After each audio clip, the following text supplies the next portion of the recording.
मुझे नगद राशि की भी ऑफ़र की गई कि भी आप चुनाव लड़ जाओ, हम लड़ेंगे, खर्चा हम करेंगे।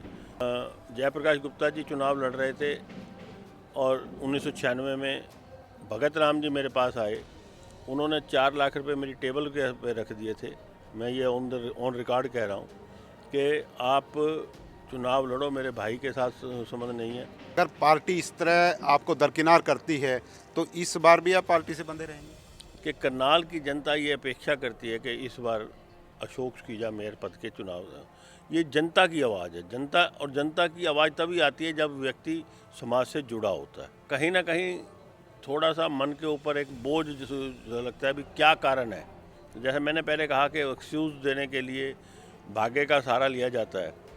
हो सकता है कि अगर यही बात सही है तो हो सकता है हमारे भाग्य में उस समय ना रहा हो, या समय का कोई ऐसा हो सकता है। और अपने अधिकारों के लिए बात करना, अपने अधिकारों के लिए लड़ाई लड़ना, ये प्रत्येक व्यक्ति का कर्तव्य है। वो बात ठीक है कि कहीं ना कहीं मन में विचार ज़रूर आता है कि क्या कारण रहे होंगे, और अक्सर ये एक्सक्यूज़ लिया जाता है कि भाग्य इस बार पार्टी मुझे अवसर देगी, तो जो भी समाज के प्रति मेरा कर्तव्य बनता है वो हम।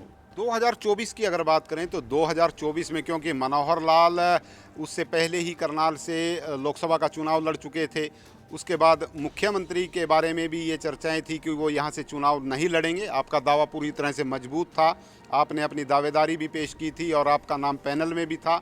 उसके बाद जगमोहन आनंद को टिकट मिला, वो विधायक बने। उसके बाद जो ये 4 महीने का समय है, आपको क्या लगता है करनाल में किस तरह से विकास कार्य हो रहे हैं? क्या सही पटरी पर करनाल है? इस बारी भी मेरी दावेदारी बड़ी मजबूती के साथ है, और मैं ये आशा करता हूँ कि भारतीय जनता पार्टी की हाईकमान, प्रदेश नेतृत्व, राष्ट्रीय नेतृत्व इस पर गंभीरता से विचार करेगा। लाल कृष्ण आडवाणी भारतीय जनता पार्टी के वरिष्ठ नेता थे और वो उप प्रधानमंत्री जैसे पद पर भी रहे हैं, लेकिन उनके सामने एक लगता था कि वो पीएम इन वेटिंग है, लेकिन अशोक सुखीजा करनाल के एमएलए इन वेटिंग है। क्योंकि किसी भी राजनीतिक दल का कोई भी कार्यकर्ता वो मन में इच्छा चुनावी राजनीति की अवश्य रखता है। जब भी उसे अवसर मिलता है, चाहे वो विधानसभा चुनाव हो, चाहे वो लोकसभा चुनाव हो, जिस पद के लिए जो भी अपने आप को उपयुक्त समझता है उसके लिए प्रयास करता है। दिल्ली विधानसभा चुनाव के बाद हरियाणा में निकाय चुनाव होंगे, इसके लिए पार्टी ने बड़ी तेजी के साथ काम करना शुरू किया हुआ है और जो चुनाव लड़ना चाहते हैं, जो इच्छुक हैं, वो भी तैयारी कर रहे हैं, जनता के बीच में जा रहे हैं, फ्लैक्स लगवा रहे हैं, पोस्टर बांट रहे हैं। इसी कड़ी में हमारे साथ भारतीय जनता पार्टी के वरिष्ठ नेता अशोक सुखीजा हमारे साथ बने हुए हैं। उनसे बातचीत करेंगे कि इन चुनाव को लेकर वो क्या सोचते हैं, क्योंकि जिस तरह से शहर में चर्चाएं हैं कि अशोक सुखीजा भी मेयर का चुनाव लड़ना चाहते हैं। भारतीय जनता पार्टी में पिछले 35-40 वर्षों से काम कर रहे हैं, इन्होंने विभिन्न पदों पर काम किया है। जानेंगे कि उनकी किस तरह की तैयारी इस चुनाव को लेकर है। सबसे पहले आपका स्वागत है नमस्ते भारत न्यूज़ पर। नमस्कार जी। मैं सबसे पहले नमस्ते भारत के सभी दर्शकों का और श्रोताओं का हार्दिक अभिनंदन करता हूं, और आपका चैनल का आभार व्यक्त करता हूं। जिस प्रकार आप छोटी से छोटी गतिविधियों को जनता तक पहुंचाते हैं, उसके लिए आप बधाई के पात्र हैं। जैसा कि आपने कहा कि निकाय चुनाव होने की संभावना लगभग तय है, और किसी भी राजनीतिक दल का कोई भी कार्यकर्ता वो मन में इच्छा चुनावी राजनीति की अवश्य रखता है। जब भी उसे अवसर मिलता है, चाहे वो विधानसभा चुनाव हो, चाहे वो लोकसभा चुनाव हो, जिस पद के लिए जो भी अपने आप को उपयुक्त समझता है उसके लिए प्रयास करता है। निर्णय पार्टी हाईकमान करती है, किसके हक में वो निर्णय जाता है, तो उसके अनुरूप पार्टी का कार्यकर्ता निष्ठा के साथ, पार्टी की नीतियों के साथ, पार्टी के साथ जुड़ करके काम करता है। जैसा आपने कहा कि 35-40 वर्षों से, मैं 1967 से भारतीय जनसंघ के समय से कार्यकर्ता हूँ। 1900 में भारतीय जनता पार्टी बनी, और लगातार समाज के साथ जुड़ करके पार्टी के काम को करते रहा। और जैसा आपने कहा कि हर चुनाव में अपेक्षा रह रही है, और इस बारी भी मेरी दावेदारी बड़ी मजबूती के साथ है और मैं ये आशा करता हूँ कि भारतीय जनता पार्टी की हाईकमान, प्रदेश नेतृत्व, राष्ट्रीय नेतृत्व इस पर गंभीरता से विचार करेगा। और जहाँ तक आप तैयारी की बात कर रहे हैं, तो भारतीय जनता पार्टी के प्रत्येक कार्यकर्ता की, भारतीय जनता पार्टी की अपनी प्रत्येक चुनाव के लिए हर समय 24 घंटे 365 दिन तैयारी रहती है। हम समाज के बीच में रह करके समाज के प्रति निष्ठावान होकर के समाज के लिए काम करते रहते हैं। साथियों, आपको पता है कि लाल कृष्ण आडवाणी भारतीय जनता पार्टी के वरिष्ठ नेता थे और वो उप प्रधानमंत्री जैसे पद पर भी रहे हैं, लेकिन उनके सामने एक लगता था कि वो पीएम इन वेटिंग है, लेकिन अशोक सुखीजा करनाल के एमएलए इन वेटिंग है, क्योंकि लगातार 1991 से टिकट की डिमांड कर रहे हैं। 1991 में इन्होंने टिकट मांगा, 1996 में इन्होंने अपना पर्चा दाखिल करने की भी बात कही थी, और 2000, 2005, 2009, 2014, 19 और 2024 में भी टिकट मांगा, लेकिन पार्टी ने टिकट नहीं दिया। पार्टी के छोटे से छोटे पद से लेकर और जिलाध्यक्ष जैसे पद पर भी ये रहे हैं, लेकिन इतनी ट्रेजेडी आपके साथ। भारतीय जनता पार्टी का प्रत्येक कार्यकर्ता इसे ट्रेजेडी नहीं मानता, अवसर मानता है। वो बात ठीक है कि कहीं ना कहीं मन में विचार जरूर आता है कि क्या कारण रहे होंगे, और अक्सर ये एक्सक्यूज़ लिया जाता है कि भाग्य है। परंतु मैं ये मानता हूँ कि भारतीय जनता पार्टी, क्योंकि टिकट एक को ही मिलनी होती है और प्रत्येक कार्यकर्ता बड़े उपयुक्त, अपना योग्य रहता है इस काम के लिए, और वो प्रमाणित भी हुआ है। तो मैं ये समझता हूँ कि इस बार पार्टी मुझे अवसर देगी, तो जो भी समाज के प्रति मेरा कर्तव्य बनता है वो हम पहले मिले ना मिले वो हमारा कर्तव्य है, हम कर रहे हैं। जी, 2024 की अगर बात करें तो 2024 में, क्योंकि मनोहर लाल उससे पहले ही करनाल से लोकसभा का चुनाव लड़ चुके थे, उसके बाद मुख्यमंत्री के बारे में भी ये चर्चाएं थी कि वो यहाँ से चुनाव नहीं लड़ेंगे। आपका दावा पूरी तरह से मजबूत था, आपने अपनी दावेदारी भी पेश की थी और आपका नाम पैनल में भी था। उसके बाद जगमोहन आनंद को टिकट मिला, वो विधायक बने। उसके बाद जो ये 4 महीने का समय है, आपको क्या लगता है करनाल में किस तरह से विकास कार्य हो रहे हैं? क्या सही पटरी पर करनाल है? देखिए, करनाल सदैव सही पटरी पर रहा है। करनाल हरियाणा का एकमात्र ऐसा नगर है जिसमें सौहार्द का वातावरण है।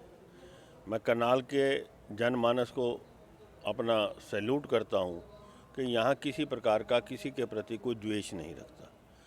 भारतीय जनता पार्टी की दृष्टि से कहें तो पिछले लगातार 10 वर्षों तक हमारे यहाँ से विधायक रहे और प्रदेश के मुख्यमंत्री मनोहर लाल जी ने करनाल को एक नए ऊंचाइयों तक विकास की दृष्टि से देखें तो नई ऊंचाइयों पर ले जाने का काम किया है। बहुत सारी योजनाएं पूरे प्रदेश के लिए उनके माध्यम से आई हैं। योग्यता के आधार पर प्रदेश के युवाओं के अंदर जो आत्मविश्वास जगा, बिना पर्ची बिना खर्ची योग्यता के आधार पर जो सरकारी नौकरियां मिली, उसका बहुत बड़ा महत्व जनता ने समझा और लगातार तीसरी बारी भारतीय जनता पार्टी को अपना जनादेश दिया। मैं ये समझता हूँ कि उस जनादेश का और लगातार 3 बार केंद्र में भी भाजपा की सरकार, प्रदेश में भी भाजपा की सरकार, इसका लाभ निश्चित रूप से नगर निगम चुनावों में, निकाय चुनावों में भारतीय जनता पार्टी को मिलेगा, क्योंकि प्रदेश की जनता का ये पूर्ण विश्वास हो गया है कि भारतीय जनता पार्टी ही केवल एक ऐसी पार्टी है जो परिवारवाद से ऊपर उठ करके जनमानस के आम मानवी की समस्याओं को दूर करने का काम करती है, आम मानवी के उत्थान का काम करती है। जी, सुखीजा साहब, आप आंकड़े गिनाने में तो काफ़ी मतलब महारत रखते हैं, क्योंकि भारतीय जनता पार्टी में शुरू से आप इसी पार्टी में रहे हैं। 1991 से लेकर आपने टिकट मांगा, कभी आपके मन में ये नहीं आया कि मुझे अब भारतीय जनता पार्टी को छोड़ देना चाहिए, क्योंकि मुझे चुनाव नहीं लड़ा रही है, टिकट नहीं दे रही है, विभिन्न पदों पर मुझे सुशोभित कर रही है, लेकिन कहीं मन में रहती है टीस इस तरह की? देखिए, हम स्वार्थ की राजनीति नहीं करते। मैंने पहले कहा कि भारतीय जनता पार्टी की नीति राष्ट्र प्रथम। हम समाज के प्रति जवाबदेह हैं, समाज के लिए काम करना हमारा काम है।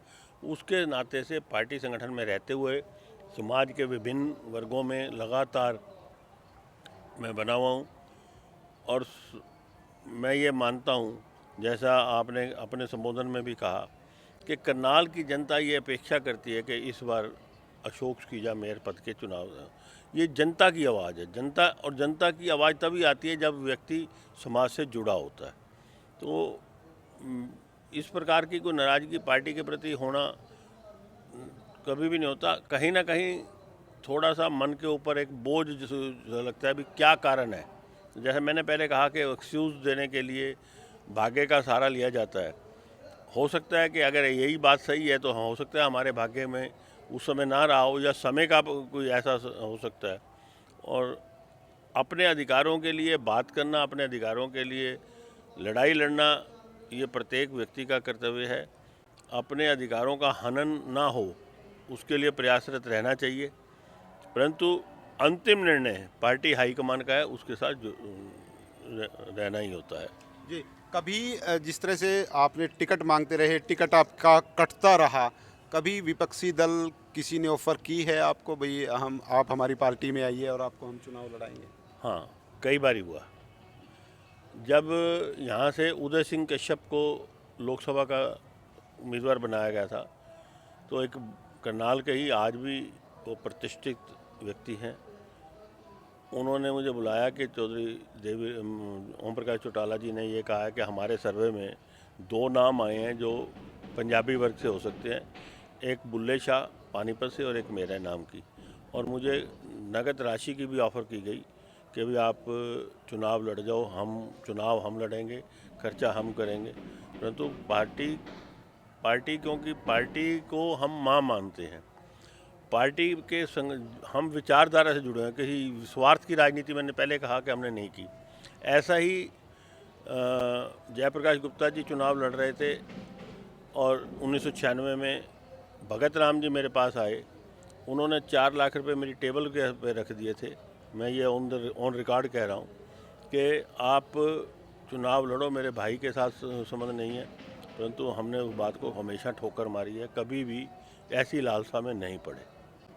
अब की बार क्या लग रहा है, अगर पार्टी इस तरह आपको दरकिनार करती है तो इस बार भी आप पार्टी से बंधे रहेंगे? बिल्कुल, जीवन पर्यंत पार्टी के साथ रहने का प्रण लिया हुआ है, उससे बाहर जाने का कोई प्रश्न ही नहीं पैदा होता। ट्रिपल इंजन की सरकार की बात करती है Bharatiya Janata party. Double engine की सरकार इस समय प्रदेश में है। केंद्र में भारतीय जनता पार्टी की सरकार है, हरियाणा में भारतीय जनता पार्टी की सरकार है, और अब निकाय चुनाव में भी चाहती है भारतीय जनता पार्टी की उनके मेयर बने, उनके पार्षद बने।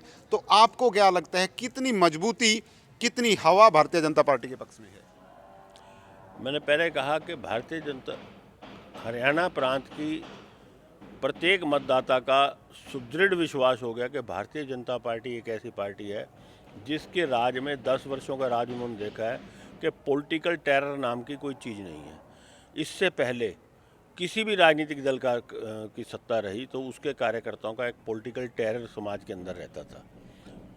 वो जो ease of living Bharatiya Janata party ने आम जनता के लिए दी है, उसको मद्देनज़र रखकर भारतीय जनता पार्टी के प्रत्येक पार्षद को, मेरा तो ये दावा है कि 20 के 20 वार्ड भारतीय जनता पार्टी इस बार जीतने वाली है। जी, हमारे लोकसभा के सांसद हैं मनोहर लाल, वो केंद्रीय मंत्री भी हैं, और विधायक हैं जगमोहन आनंद। दोनों को 10 में से कितने नंबर अशोक सुखीजा देने वाले हैं उनकी कार्यप्रणाली को देखते हुए?